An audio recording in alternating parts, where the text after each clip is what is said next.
그러면은 만약에 내가 다이아스톤에 지금 투자를 했다 이렇게 했으면은 구매자 입장에서는 어떤 대응들을 할 수 있을까요? 1차적으로는 두 번째로는 하셔가지고 피해를 최소화하실 수 있도록 하셨으면 좋을 것 같습니다.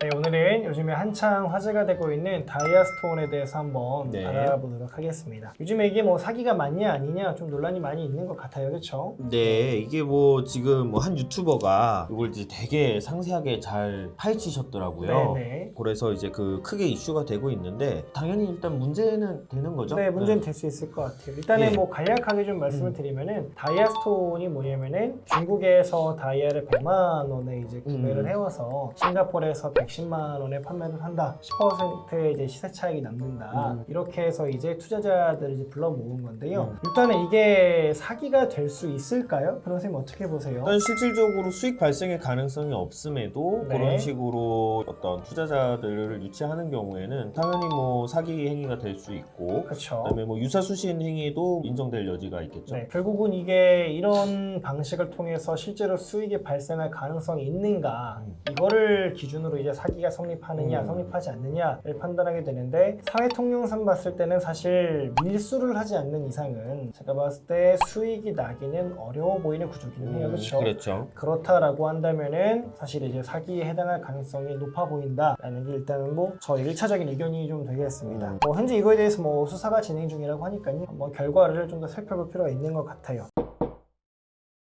그러면 한번 처벌 가능성에 대해서 한번 알아보도록 할게요. 먼저 크게 두 가지로 볼 수가 있습니다. 하나는 이제 부당한 표시 광고라고 해가지고요. 표시 광고법 위반. 왜냐면은 과장 광고, 허위 광고를 한 거잖아요. 그렇죠. 그런 경우에도 처벌을 받을 수 있기 때문에 과연 과장 광고, 허위 광고를 한 거냐? 만약에 그게 된다고 한다면은 표시 광고법 위반으로 처벌을 받을 거고요. 그거를 넘어서 가지고 아예 정말 사기에 해당한다. 그럼 형사적으로 사기죄로도 처벌을 받을 수 있을 것 같은데 제가 공정거래법도 이제 전문으로 했으니까 뭐 표시 광고법 그렇죠. 설명을 드리면은 제가 봤을 때 표시광고법상 이제 허위 과장 광고로 처벌받을 가능성은 아주 높아 보이기는 해요. 거의 100%에 가까운 확률로 표시광고법 위반으로는 처벌받지 않을까 싶습니다. 몸통이라고 할 수 있죠. 네. 다이아스톤은 실제 사업을 운영하는 사람들은 사기죄로 대처벌을 받을 가능성이 있을까요? 저는 있다고 보여요. 투자 사기에서 전형적으로 일어나는 그렇죠. 패턴이잖아요. 네, 맞아요. 뭐 허위의 어떤 수익을 약정을 하고서는 돈을 지급받고 그 다음에 네. 뭐 여기서 조금 한 단계 더 나아가면은 이제 후발주자한테 돈 받아서 일부는 선행주자한테 수익 명목으로 좀 지급하고 자기 착복하고 폰지 사기죠. 뭐 이런 형태로 돌아가기 때문에 이거는 뭐 전형적인 저는 사기가 아닐까 이렇게 생각하고 있어요. 그래서 아까 말씀드린 것처럼 사기라는 게 결국 이제 그만큼 수익이 날 수 없다라는 걸 미리 알고 있으면서도 부당하게 광고를 해가지고 사람들이 끌어모으면 사기가 되는데 이런 경우는 저희가 봤을 때 사기가 될 가능성이 높아 보이고요. 그러면 요즘에 많이들 궁금해하시는 게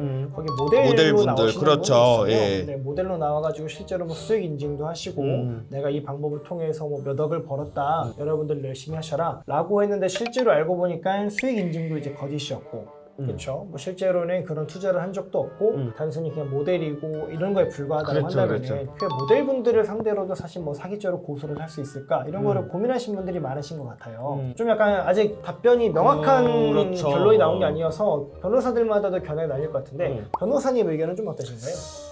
일단은 모델이 사기 업체랑 요 어떤 광고 계약을 일단 기본적으로 했을 거잖아요. 그쵸, 뭐 네. 브로커를 통해서 광고를 네. 제작을 했을 수도 있고 뭐 다양한 형태가 있을 텐데 뭐 물론 수사를 해봐야 되겠죠. 그 광고 계약을 체결하는 상태에서 그 모델이 어느 정도 인식이 있었느냐가 일단은 제일 그렇죠. 중요할 것 네, 같은데 그게 핵심인 것 같아요. 뭐 전반적인 드러나는 정황으로 봤을 때 그래도 적어도 사기 방조 정도는 성립할 여지가 있다라고 저는 생각이 들어요. 그러니까 이제 어떤 동일한 수준의 어떤 공범으로 처벌받기는 좀 어렵지만 네. 방조한 행위 정도는 인정되지 않을까가 제 생각이에요. 네, 어떠세요? 저도 비슷한 의견이에요. 공동정범으로는 처벌하기는 어려워 보여요. 왜냐면은 아예 업체에 소속되어 있는 사람이거나 아니면 이게 정말 말도 안 되는 사기다라는 걸 명확하게 인식하면서도 광고를 했다. 그러면은 사실 뭐 공동정범으로 처벌을 받겠지만 많은 경우에 그렇게까지는 하진 않잖아요. 근데 그렇게 그냥 미필적 고의라고 하는데 나는 실제로 그렇게 이걸 투자해 본 적도 없고 그래서 그렇게나 많은 수익이 나본 적도 없는데 만약에 이분이 사실 수익 인증을 그렇게 하지 않았다. 그러면은 사실 사기 방조도 조금 더 고민해 볼 것 같아요. 왜냐면 실제로 쉽진 않아 보이긴 하는데 이분은 수익 인증까지도 했고 근데 그게 다 조작된 거고 거짓이었고 뭐 그건 본인 또 네, 알았을 그거는 본인도 테니까요. 당연히 네. 알 거고 그런 사정들을 좀 종합을 해본다고 한다면 사기 방조로는 어느 정도 처벌도 좀 가능하지 않을까 좀 개인적인 생각이 좀 듭니다.